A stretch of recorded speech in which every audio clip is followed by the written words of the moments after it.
Okay, this is your parts box. Has your instruction inside. Hopefully I won't be needing to use that. These are your sliders. These are your angle sliders, UMHW material. We're going to prop open the locks with these sliders so that we're able to put them over the post without the locks catching into the catch holes. So what we're doing, you'll see I've laid the post down. Locks are closest to the floor. The notches cut out on the post are on the closest to the floor. Our locks are also close to the floor. And then we're going to slide our post onto, our cross arm is going to go onto the post.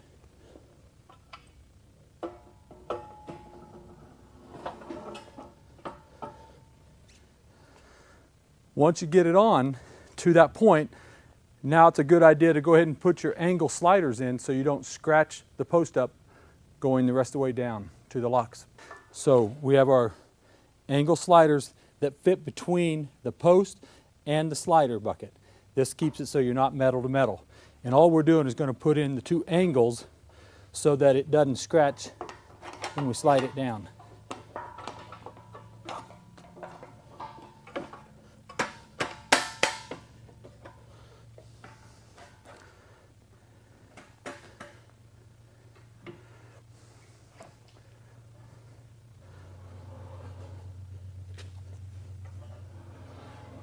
Okay, hold on. Now, it's important here, you want to set this on the 6th lock from the bottom. So you have these cutouts here. So we're going to set that on the 6th one. Go that side over there. 1, 2, 3, 4, 5. Pull out a lock. Set it down on there.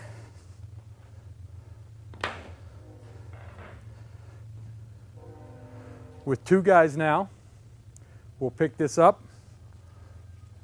Bend your legs.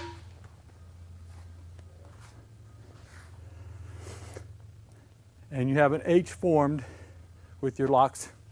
Locks are setting, engaged into the cutouts, just like what we said. Now we're going to put on the rest of our angle sliders into our cross arm. Now you'll notice we have one of them on each post is going to have a cutout.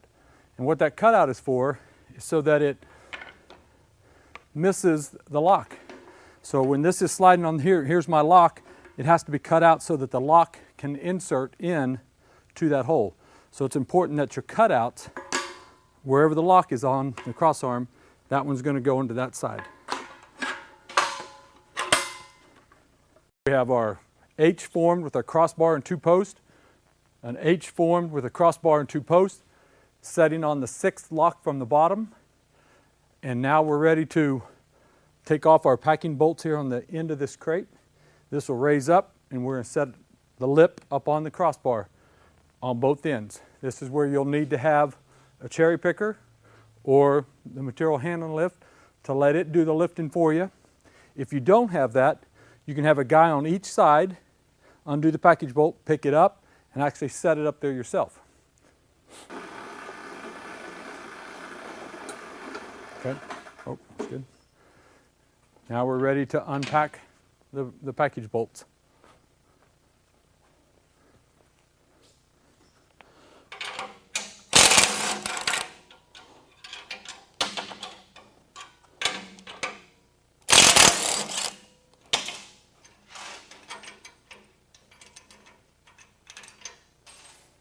You might have to adjust your strap so that the track is balanced when you go to pick it up.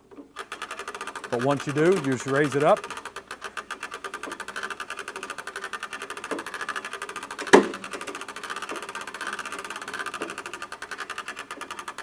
We'll go your way.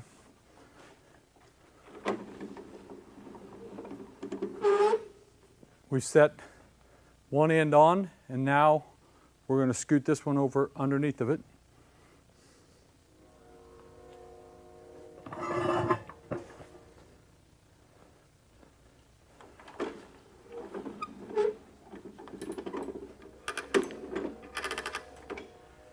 We have the power track now set on the cross arms, and now what we're going to do is line up our bolt holes to put our bolt through the cross arm into the track.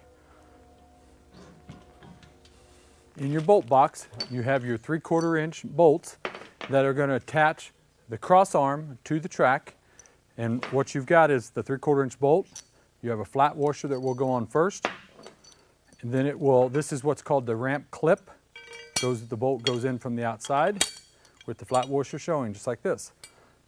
They go into the holes here on the side of the cross arm. And what you'll do now is line up your track so that these slide all the way through and it goes through the cross arm and through the track. And then we're going to take a lock nut, a lock washer, and a nut to put on the back side.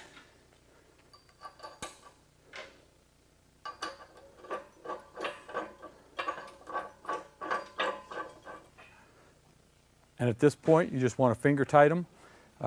Just get them finger tight, and then we'll tighten them all up here in a minute.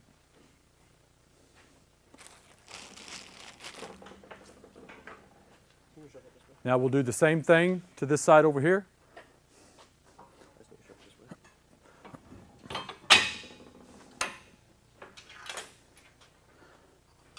Once you get those finger tight, now you want to take from the outside of the lift and pull the track over as far as you can to the outside of the lift on both corners. So now we've got our power track attached to the cross arm, and we're going to take the bottom track here, the non-power track, and it's on the bottom, so we need to rotate it over, turn it so that the flat side is up, and then we'll pick it up and put it on top of the crossbars just like this track. So here's how we do this. On a nice painted floor, you might want to take the plywood boards that we have to protect the bottom of the tracks, lay them down so that these rails don't hit and scar up your floor. So we put them right underneath of the package frame on both ends. And then you'll want to take your material handling lift, slide it underneath of it again. Slide that out a little bit.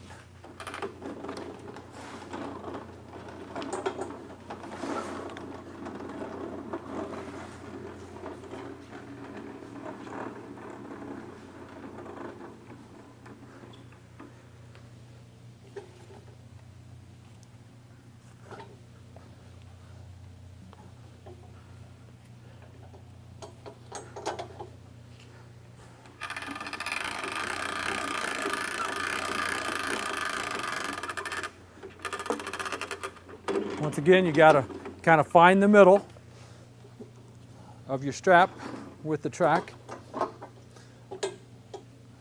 Doesn't take much.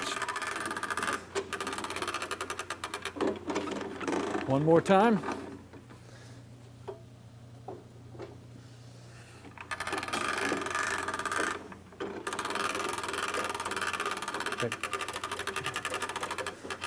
Okay, so we're going to raise this up.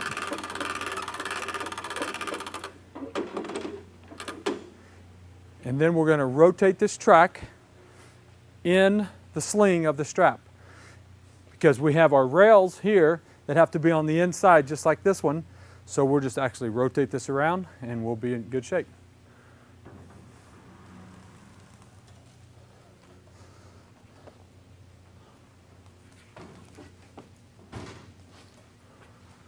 Okay, I'm going to raise it up just a little bit more.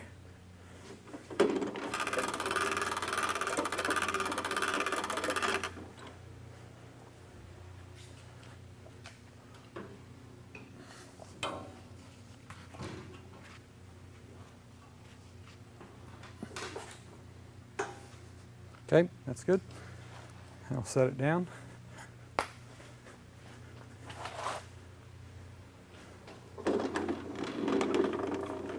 Lean it. Okay.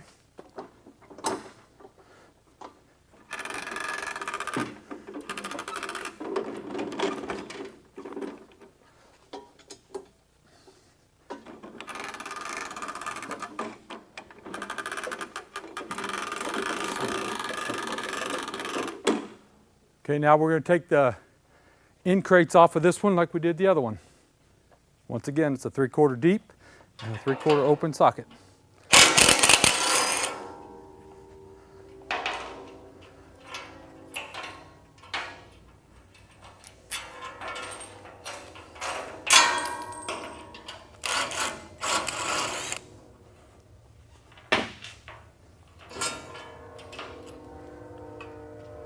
Got it detached from our packing crate. And so now we're going to raise this lift up above the cross arms at an angle. Take me that way, Lane.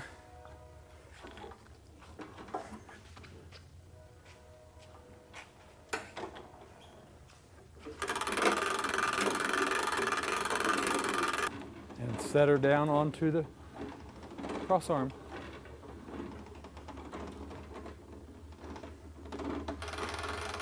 And now we're going to put on our ramp clips, just like we did this time, with the 2 3/4 inch bolts with the flat washer on first. Insert them into the hole.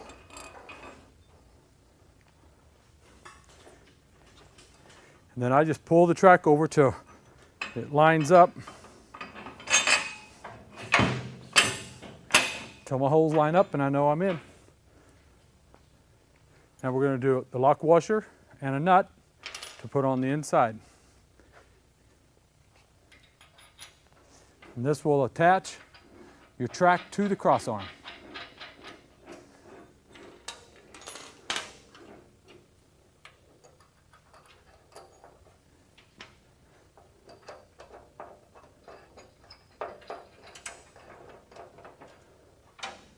And just like I did on the power track, you'll want to pull this to the outside as far as you can so we have the most width between the two tracks before we tighten them up.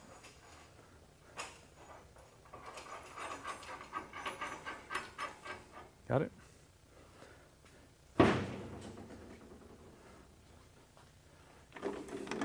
Now at this point, we're ready to take off our strap. They're setting onto the lift, and our lift is taking shape. The next step, what we want to do is we want to put our clips on to our slider bucket. And what this does, we have a piece welded on the bottom so that our sliders cannot fall out through the bottom.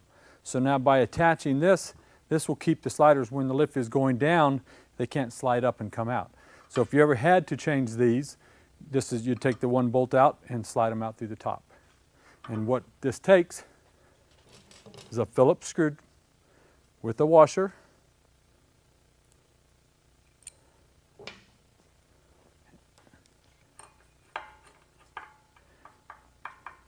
and tighten it just like so, and that keeps everything from sliding out. You'll have 2 per post. We'll go around and do that. And there's one back here in the power unit that I need to show you that's a little different than the rest. Now inside the bolt package, you'll see that there is a conduit clip. This conduit clip is going to attach, the bolt will go on the outside of it and through the clip.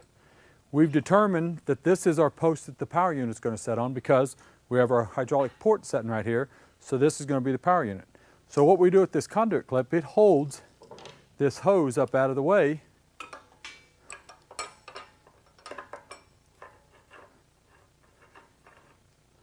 Now when we attach our hose here,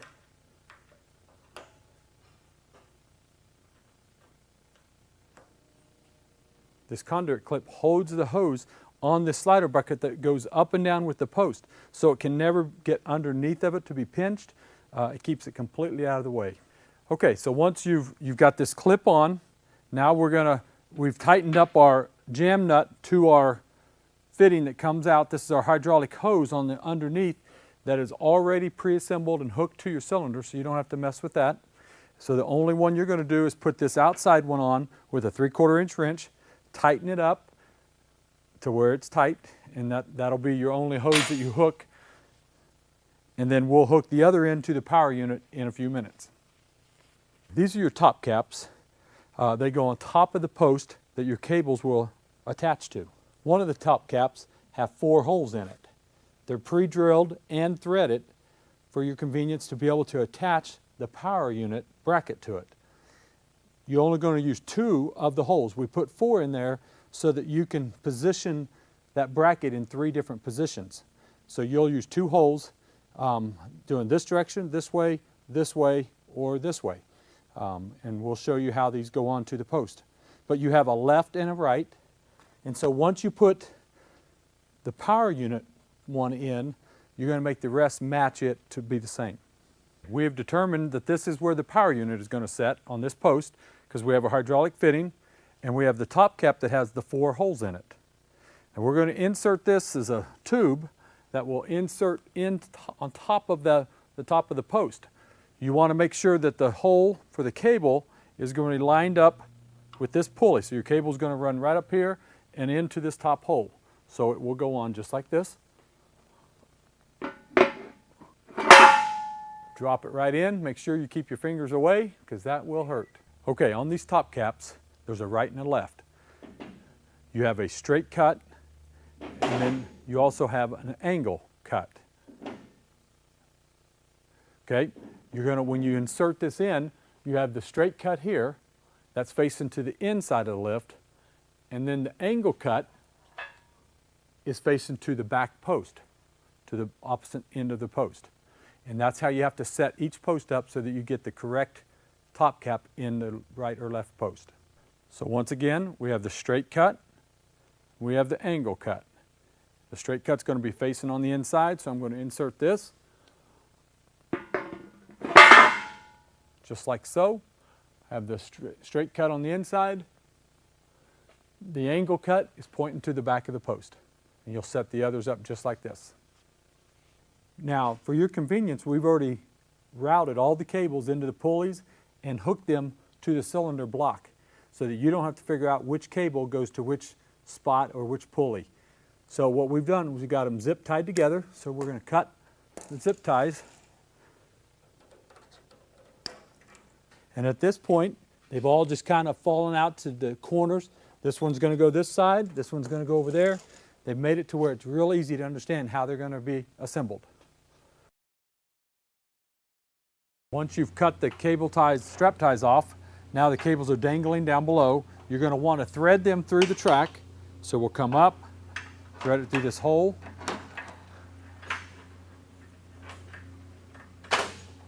Pull her out, making sure we're still on the pulley on the inside. And then this will go around this pulley, and then it's going to go up to the hole that's in the top cap up above. All right, so same thing with this one. We're going to come up, route it through,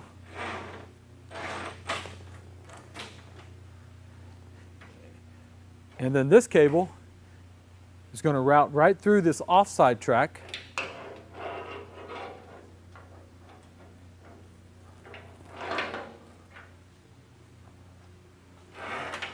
It goes straight through the track, and then we're going to go around the pulley, and then it will go straight up to the top cap in the hole. Coming through the off track, and then it'll go around the pulley. Now you can see that we're not long enough to go up to that top cap. So what we have to do is pull on the cable, which will extend the cylinder out enough to where we have cable length to go up to our top cap. And that's what I'm going to do at this point. So with the cable wrapped around the pulley, what I'm going to do is just give it a pull, and that's pulling out the cylinder. You can hear the air escape from the cylinder as it's going. You just want to get enough to where you get to the top cap. So I go around the pulley, and I see if I've got enough to go up through, which I do.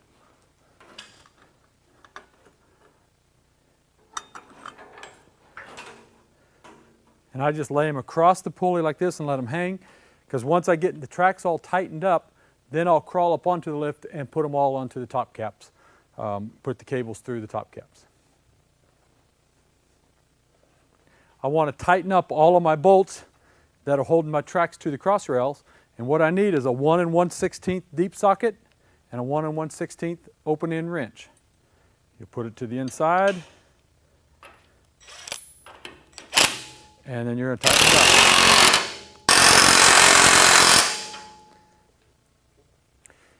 Now we've tightened up all 8 of the bolts that go through the cross rail to secure the track to the cross arms so there's no movement at all. Now using a ladder, get up on top of the lift. We're going to take the cables and route them through our top caps. You'll notice we have two nuts attached to the cable bolt. Take both of those off.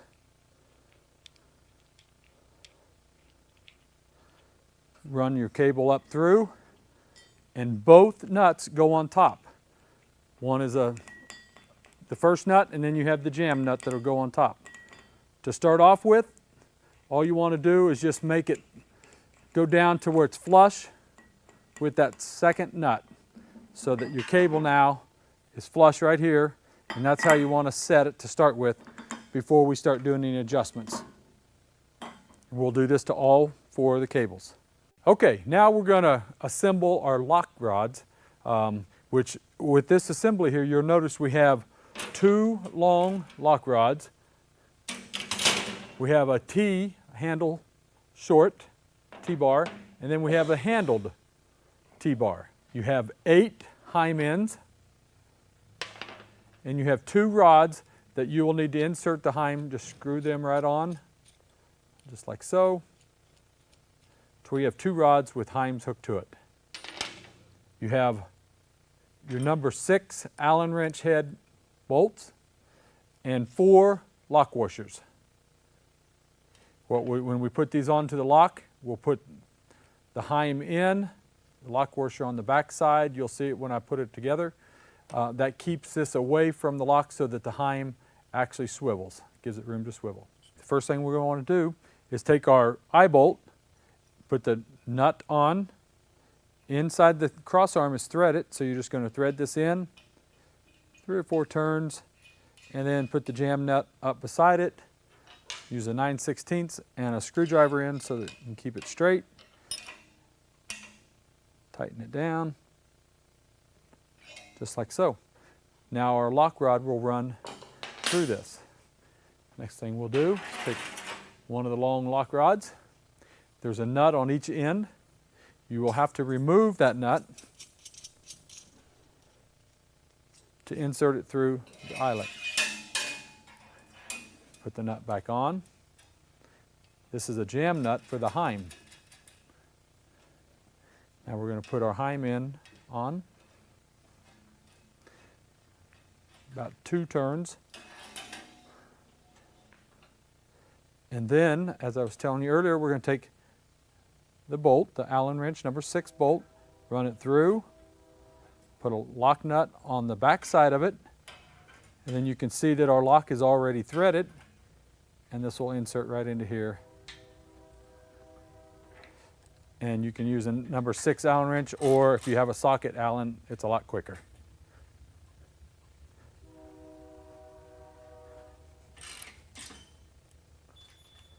Just like so. And at this point, leave this open because we're going to adjust it here in a minute. Okay, next we're going to insert our T-bar that runs from one end to the other. This is the T-bar without the handle is opposite of the power unit. The power unit is going to be on that end of the lift. This one is going to be on the opposite end of it. So we want to take off a coupler.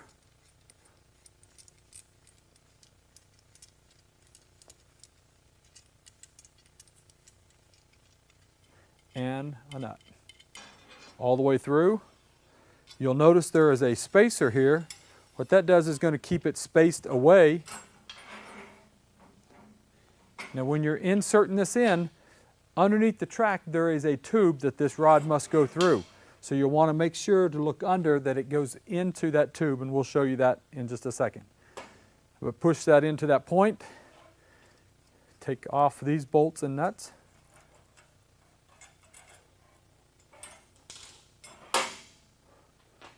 And now we want to install our short lock rod.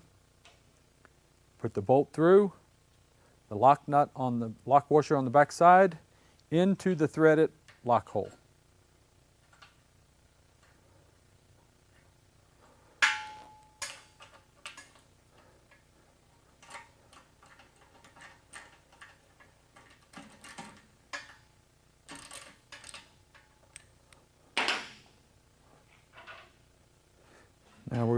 put our other Heim joint on. Now we're going to install the Heims to this T handle. So what I want this is setting, this is 12 o'clock. I want to be just past 12 o'clock on my adjustments on my linkage rod. And then I will take the bolt, goes through first, a flat washer on the back side for spacing, through the handle, another flat washer, and a nut.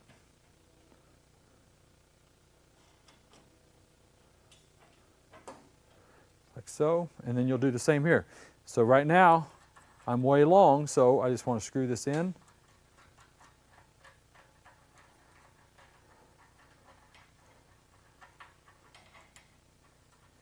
To where these will line up as well. Bolt, washer, through the handle, washer, and nut.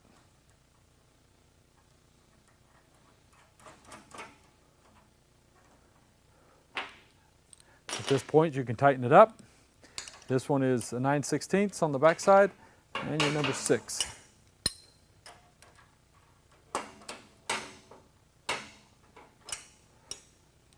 And then take your jam nuts with your 9/16 and go ahead and tighten those up.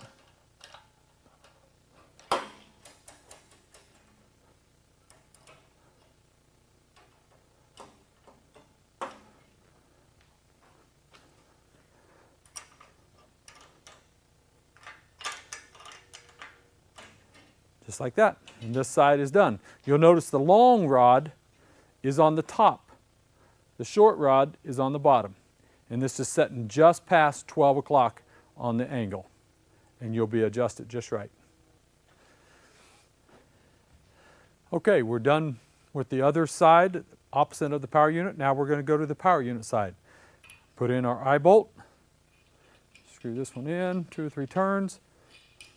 Put the jam nut up to it.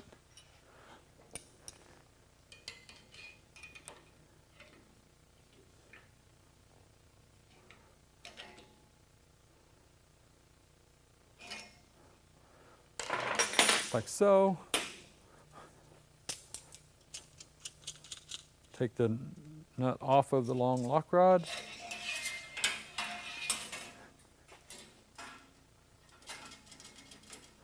Put it back on. Put your Heim joint on.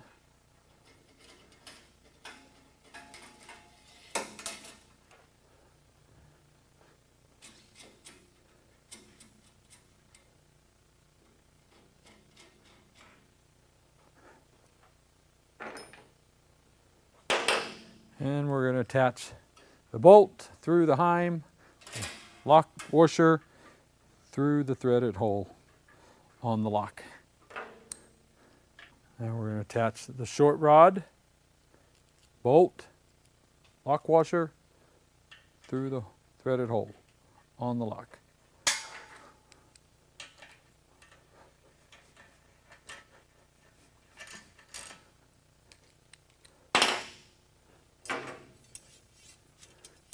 Now we have our handle that is near the power unit. The power unit is going to hang right off of this post here. So we want this handle to be near it. It's going to go through the hole. And then under the lift, once again, there is a tube that the rod has got to go through to make it be straight.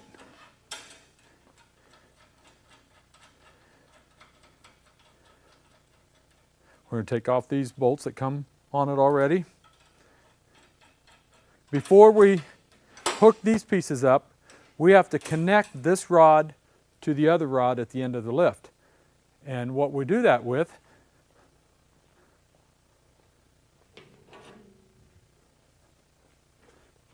you notice we had 2 short rods, so this will be in the middle to join the 2 rods together so that when I operate it from this end, that will operate that T-handle at the other end to open the locks all from one place. So we have to join this with those 2 rods, and the way we're going to do that is with a coupler that we'll screw onto here, and then this rod will screw onto the other end, and then there is a jam nut on both rods that will come up to jam it tight so that you're one single rod. Now you'll notice there's a tube about halfway down, just like this one here, that this rod's got to go through. So you'll fish it through there and then push it all the way through.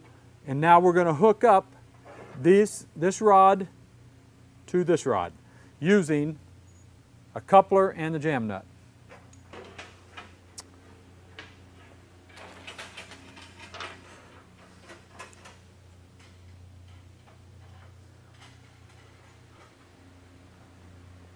Okay, so now what we've done is we've got both ends joined with a coupler and got a jam nut on both sides. All you want to do is just start the threads on it, and then we'll go down to the handle and actually turn it. Since I have the off side of the power unit, the opposite of the power unit, hooked up to my locks, I'll be able to turn that handle and it'll thread itself in without having to do this all from underneath the lift. Okay, you can see that there's some slack in this handle. It moves back and forth. What we want to do is take that out, and what I was doing a minute ago is just turning that in, and that's going to take that slack out. You don't want to be tight. You want to get it to where there's just a little bit of movement, just like that. Okay, so now what we're going to do is hook up the linkage to this lock handle, and what we're going to do is use a bolt again, number 6, run through the heim, a washer, get this to where we're just past, almost to 12. As you see, this is not dead even 12, it's just coming on, 11:45-ish on the clock. And then you're going to put the flat washer and a nut.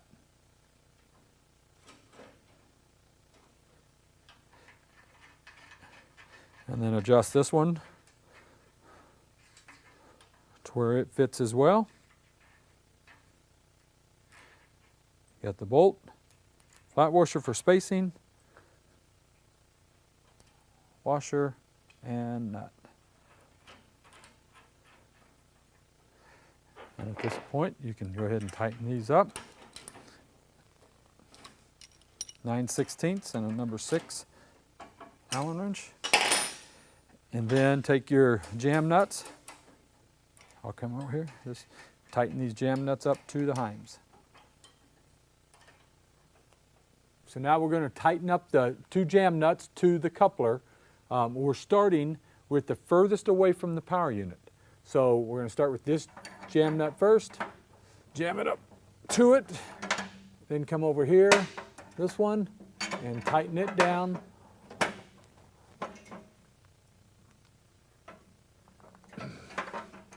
Making a solid piece. Now it's all joined together, so when I turn it at the handle, it's going to turn my lock rod at the other opposite end of the lift. Now I got to do this to the other coupler that's down here by the power unit, and we go in order, the farthest away from the power unit all the way to the power unit, and in order to tighten them. Now we're going to install the power unit bracket. With this, you've got the bracket that holds the power unit here. You have the 2 holes on top of the bracket that will mount on top of your top cap. In your kit, you get a number 8 Allen wrench. You do a lock washer and a flat washer. There's 2 of them. Now in your kit, they usually send 2 extra in case you lose them. You got extras in there, but you're only going to be using 2. Now you have a choice of having the power unit mounted this direction, so it's inside, no wider than the lift, or it can be mounted on the outside, like you see a lot of lifts out on the market. But it's wider. So if you're not in a width restraint, you can put it on the outside. So you have 2 different locations to put this. I usually like it on the inside, so I'm not running into it when I'm walking through the garage. And so what I'll do is I'll get on top of the lift with my ladder, and then there's 4 holes on top of that top cap, and I'm going to put 2 using to hang this. I'll show you that right now. So with using the bolts, this is already threaded up here at the top. I'm going to insert them in, use my number 8 Allen wrench.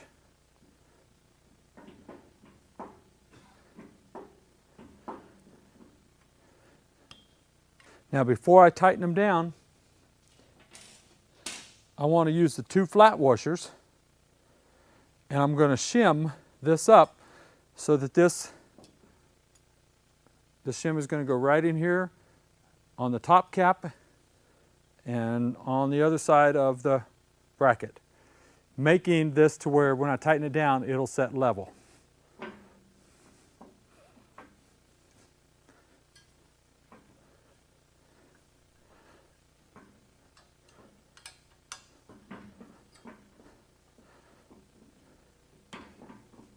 Okay, now we're going to we have 4 bolts that are going to go in for your power unit, and what we do is they're going to go onto the outer holes, the big holes on the outer. This one right here, we want to shorten up our bolt. So we're going to put a nut on first, take it about 3/4 of the way down, stick it through the hole, and put a nut on the back side. Adjust it to where you have about 3/4, ½ inch showing of threads. Then the rest of them, you're just going to put the bolt through, put on the jam nut.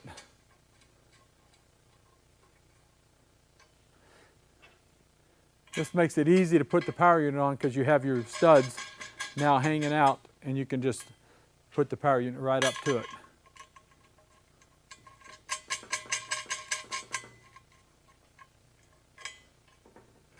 Leave them a little loose so you have some play when you put that power unit on. So now we're going to put the power unit. You can see it has a bracket on the back side that'll match these bolts. We're going to lift it up and put it on. This power unit is a 1.5 horse, 20 amp, 120 volt power unit.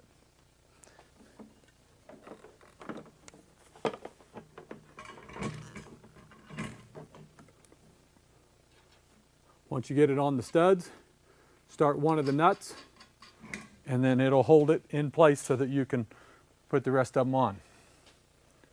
If we can show right here, the reason we want to shorten this up because this will run into our startup capacitor, and so we shorten that bolt up to where now we can put our nut on easily, and we'll be able to tighten that down without it hitting the capacitor. Is the whole reason for that extra nut in there. 9/16 wrench.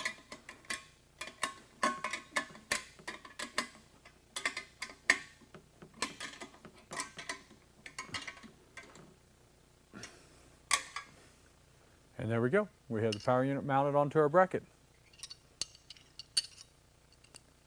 Now that we have the power unit mounted, we're going to want to attach our 90-degree O-ring fitting. You can see there's a small O-ring inside there with a jam nut. So you're going to take that up to where it just comes up to the O-ring, and then this is going to screw into this open port. And you just turn it down to where it just starts to feel snug against that O-ring. Just like so, and angled back toward the post.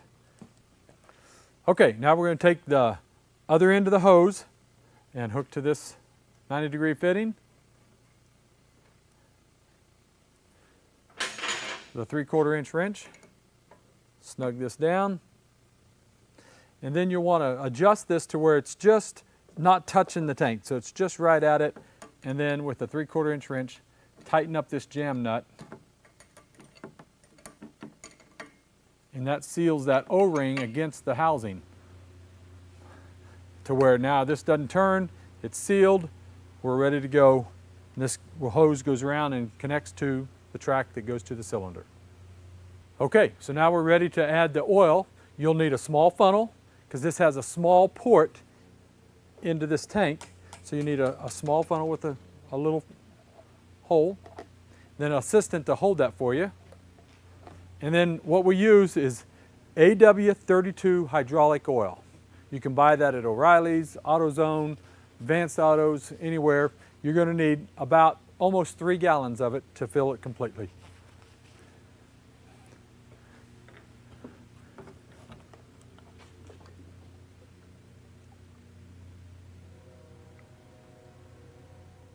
Okay, so now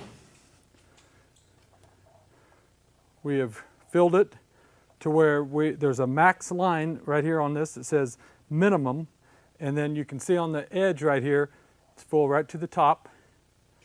That's the amount we need to have. Okay, we're ready to now put power to this. This is, like I told you a minute ago, it's a 120 volts, and it's a 20 amp breaker that you'll want to plug it in. Just most garages are wired that direction.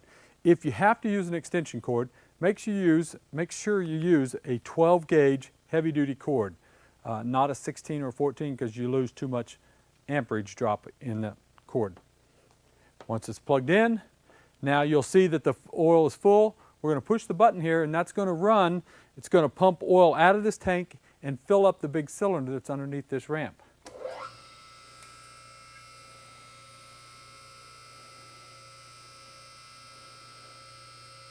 This usually takes a couple of minutes before you'll start seeing any movement of the cables or the lift moving.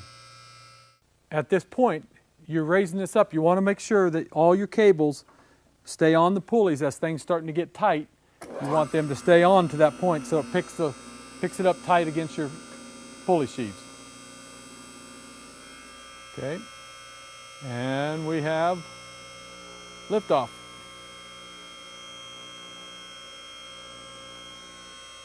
What you'll want to do is run this all the way to the top the first time out before you do any adjusting. You'll hear the locks clicking as it's going up through each one of the holes.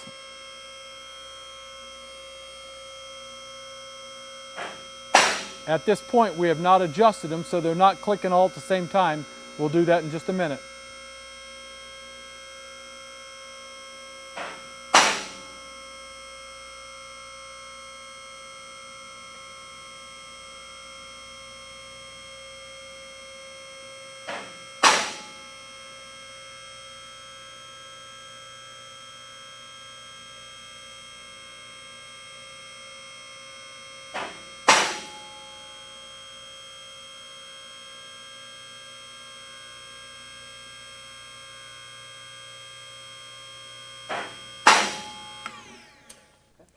Now that we have the lift fully extended to the top, you'll notice that the cylinder rod is all the way retracted.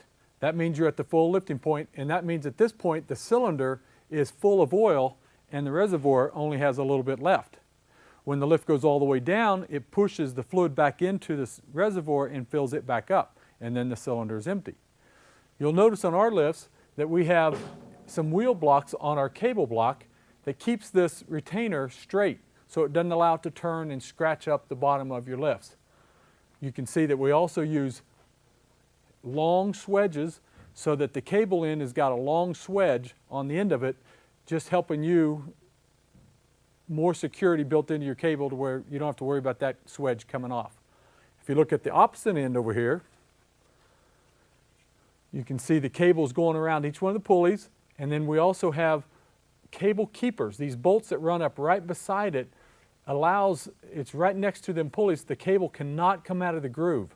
That's a problem with 4-post lifts, is that a lot of times that cable will jump off of the pulley, and then you've got problems. And with these being in here, that eliminates that problem.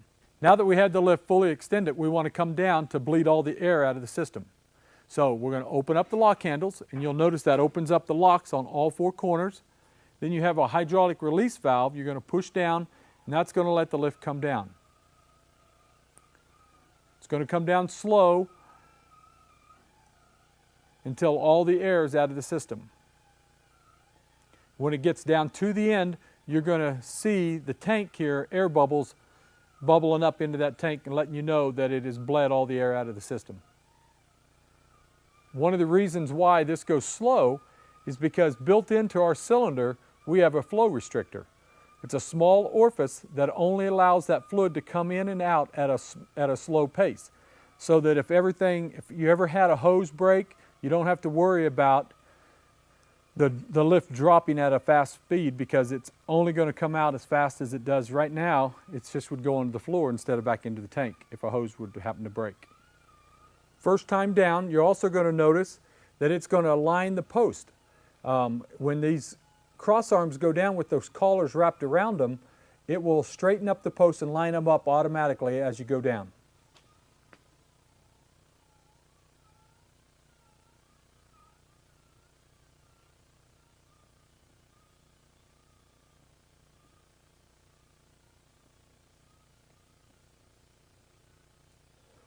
Once I get past the bottom lock, I can let go of my lock handle because there's nothing else for it to catch on.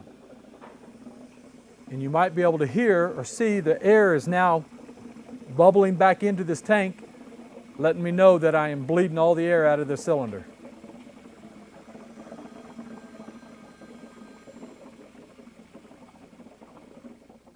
Okay, so now that we've got it all the way down, we've bled the air into the tank here. Now we're completely ready to adjust the lift to the level of your floor. So what we do is we raise it up.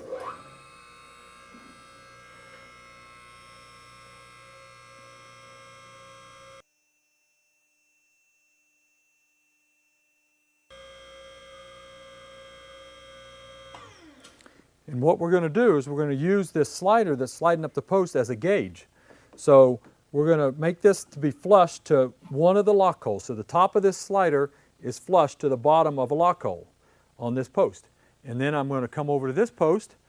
As you see, this one is 1/4 to 1/2 inch below being flush. So to adjust that, all we're going to do is at the top of this cable there's a nut.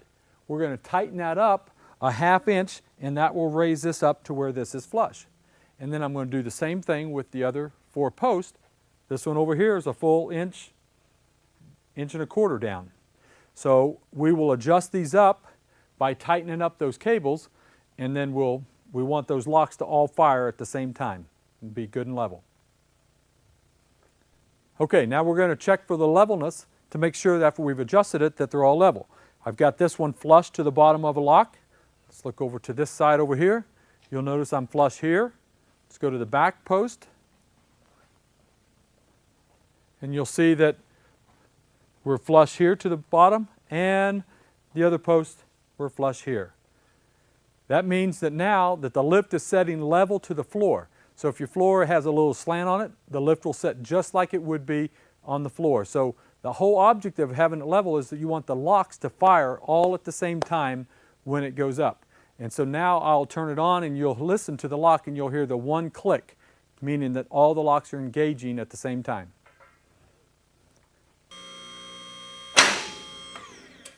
Okay, now that you've seen that the gauge are fully unlocked, at this point we're not setting on the lock. All of our pressure is on the cylinder and the cable at this time. So what we're going to do with the lock tooth engaged into the post, now we're going to lower it down, and you're going to see it trap itself onto that lock.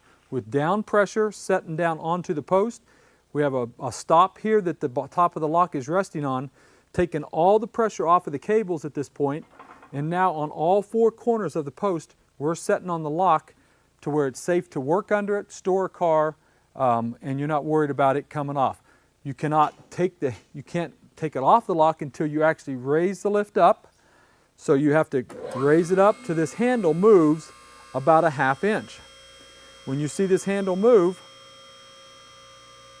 it tells you now that you can open this up. That opens up all 4 locks on each post.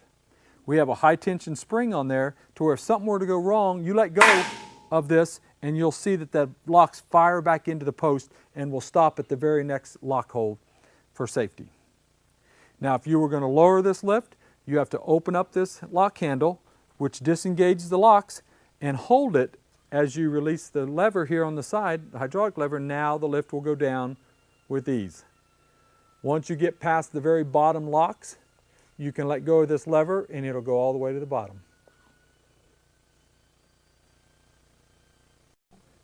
When the lift is all the way down the first time, sometimes this hose is twisted, and so what you've got to do is loosen up your connection and then turn this to where your hose has no twist in it, and then retighten it back up